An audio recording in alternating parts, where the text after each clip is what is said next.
Hey guys, it's Elena with Glass Factory. I'm here with Paris Paloma.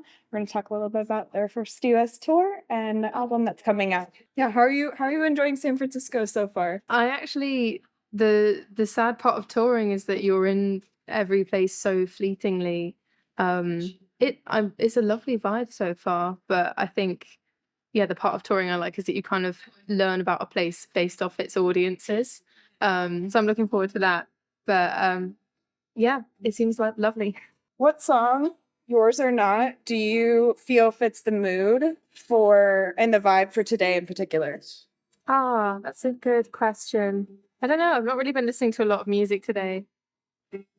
Maybe the Lord of the Rings soundtrack, something from that. Would you say it's like more Hobbiton or getting ready for battle kind of thing? I think the Hobbiton part of the score, Jim and I play it jokingly to each other on stage often in soundcheck. That's awesome. Cool. So where would you say is your favorite place to songwrite and craft any poetry? A lot of my songwriting happens kind of on the go or when I don't have a pen and paper currently in front of me. A lot of my songs have been written in the shower. I've actually had to dive out of the shower before, like with shampoo in my hair, to type something up because I just knew I was going to forget the whole thing. It was an entire bridge of an unreleased song, and I've got it now. Yeah, so sort of whenever inspiration strikes. Yeah, that's crazy because, like, I don't know, as a creative, you feel like even anytime I'm in a creative block in particular, I just go in the shower and then it just hits, and then yeah, have to scramble. Yeah. I think it's something about how you're forced to. That's the only thing you're doing. You either have to be mindful or your mind like goes, to being creative. Yeah.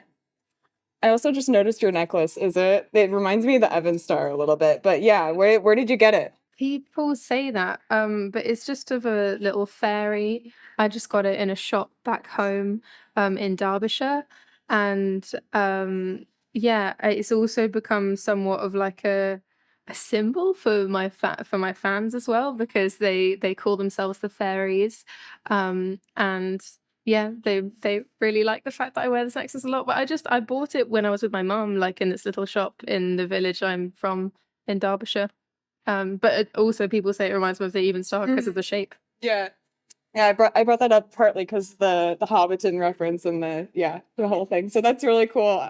Yeah, I love Lord of the Rings. I just love just yeah. Do you ever just like go through a binge and you just watch all three of them in the day? I said Lord of the Rings because we had like an 11-hour flight yesterday and I was just watching the extended versions because I love them. Yeah. I actually haven't seen all of the extended versions, but I just recently saw them like all in succession up till the Return of the King, and I didn't quite get there yet. But I'm really looking forward to finishing that because that's so good. I didn't know there were so many deleted scenes. Yeah. What would you say is your favorite deleted scene from that? I don't know. It's sort of not really whole scenes. I like the scene in the Fellowship of the Ring where sorry, this is also the Army, the Navy sound checking right now and they sound so beautiful. They are supporting me on this tour and I'm so happy about it. I like the scene where Galadriel is giving them all their gifts before they leave Lothlorien. Yeah, that one was so unexpected. I was not expecting that one, and then I saw it and I was like, oh my god, why did they cut this? So yeah, that's super cool. So my next question, I guess, is what's a moment that you found yourself maybe intentionally romanticizing the moments in between, like going on stage and like not traveling and anything, especially on tour so far? I don't know. I've been trying to journal a bit more recently, and I've been like romanticizing a lot, like the little parts of like alone time I get on tour. Somewhere like this, like sitting in a beautiful little area in a venue, with this lovely stained glass. I think a lot of venues are really beautiful and have like little. I'm lucky to play in a lot of nice ones. And it's just a nice little exploration every day when you get to the new place. That's awesome. Yeah, I don't know about this venue in particular. I've only been here one other time with Maisie Peters a couple years ago. Yeah, she was really cool. And I love this area. There's a lot of bookstores, a lot of oddities shops. It's like very hipster and very cool. So if you ever do come back to San Francisco, I highly recommend hanging out here. There's a lot of really cool stuff. But yeah, I guess another thing I would ask would be like, who inspired you as a musician when you learned how to play? When I first ever learned how to play guitar, it was definitely sort of like singer songwriters like Ed Sheeran, Dodie. I was a massive fan of. When I was a bit younger, listened to like Joni Mitchell. And then as I got older, I sort of gravitated to like Hosier and Aurora and Florence and the Machine. Yeah, those are sort of, and Bon Iver, there's some sort of big ones. What would you say your favorite Florence and the Machine song is right now? I like Free. Yeah. Yeah. You've been considered a voice of feminine rage by many, especially in labor, but I've heard you mention it more like feminine catharsis. Can you break that down a little bit for me? I think I love the fact that people feel seen and like they resonate with the anger in my music, because that's like, you know, the reason I make those songs is because it's catharsis for me. It's because I'm moved to make a song like that. It's not sort of, I don't set out to make an angry song. It's just how I'm feeling while I'm writing it. And I think the term feminine rage or female rage, it's, you know, it's in small doses, I think, but sometimes I think it can be co-opted and become this kind of like fetishization of like female anger, and we kind of like stray from the fact that it actually, like, women, we shouldn't have to be angry. There is not some divine necessity for women to be angry in order to be a woman. Womanhood is not womanhood with the patriarchy. So I think when people, I would also argue that Labour is not a song about womanhood. It's a song about patriarchy, because the female, well, the experience of womanhood should not be the experience of oppression in that way, anyway. And I think sometimes feminine rage can err on the side of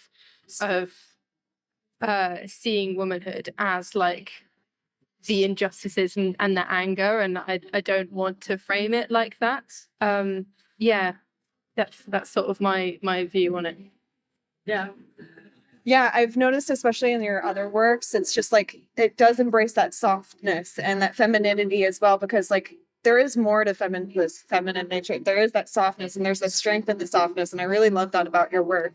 Not a lot of people do that, and I think that it's just so cool that you do that. And it's really, like you said, cathartic in that way, because a lot of people, whenever they go through trauma, it's like they get harder, and yeah, I don't know, it's just like your music is very encouraging to just not get hard and not, you know, stiffen up and not like build up walls and stuff like that. Yeah. It obviously it's that like constant like grueling, like toiling, like attempt to remain soft throughout all of like the, you know, the pain, and like whether that's like induced from like oppression or whatever. But I also, you know, like I think it's we should, instead of celebrating women being angry, like I love when I see women just sort of like validating each other's experience, like through my music, because that's what it's about. It's about catharsis and validation, and allowing women to take up that space when they've not been allowed to be angry, or you know, and that's when it's wonderful. Yeah, I think it comes from such a good place.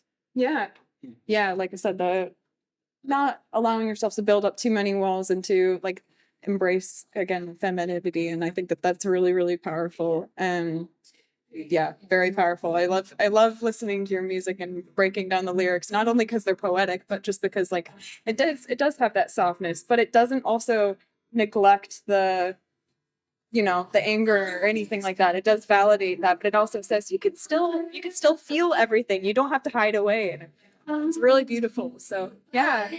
Do you have any like sneak peeks about the album? Anything you want to share about what the album is about as a whole? If you can't share too much, just share what you would like to share. Speaking of catharsis, that album is, it's called Cacophany because they're all songs like written in like a place of my need to convey what I'm feeling, a place where I need catharsis. I need to work through what I was going through at the time, like in songwriting. And so it does take this story of like almost like a hero's journey of like my journey through my mental health struggles. And some of that is as a result of trauma, like from patriarchy, and some of it is, you know, unrelated, but it's all this kind of map through the last few years of the journey that I've been on. Yeah, I'm looking forward to people hearing it. I feel like a lot of songs that people have heard will make sense in a greater context of like why I wrote them when it's within a whole album. Yeah, so is it a bit like a concept album and like processing things? Is it a little bit more than that? I wouldn't say it's a concept album. It's more just sort of because you can quite clearly see like I can anyway when listening to it, sort of like the reasons each song was written. Like there's a clear mood that kind of like flows and changes and then ends up being something quite positive at the end.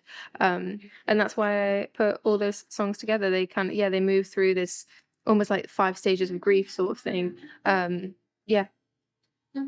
Yeah, I happened to start reading some of Mythos for that reason, because you mentioned that cacophony, which I thought was really interesting. So yeah, what would you say like your favorite chapter would be, other than the introduction from that series, because I know it's a series, but yeah. I'm reading a series. I've only read that book. Oh, okay. Yeah. It's a trilogy, I think. Oh, nice. Yeah. I actually would not be able to do. The terrible thing about Mythos is I've also still not finished it. But I just read that first chapter and I was like, and some more of it, and I just absolutely. I mean, I love the way that Stephen Fry writes, and I'm such a nerd about Greek mythology, and I read like retelling upon retelling. I'm a massive Madeline Miller fan, and so much of like her books and the books of Pat Barker and Jennifer Saint like really inspired like the tone of the album.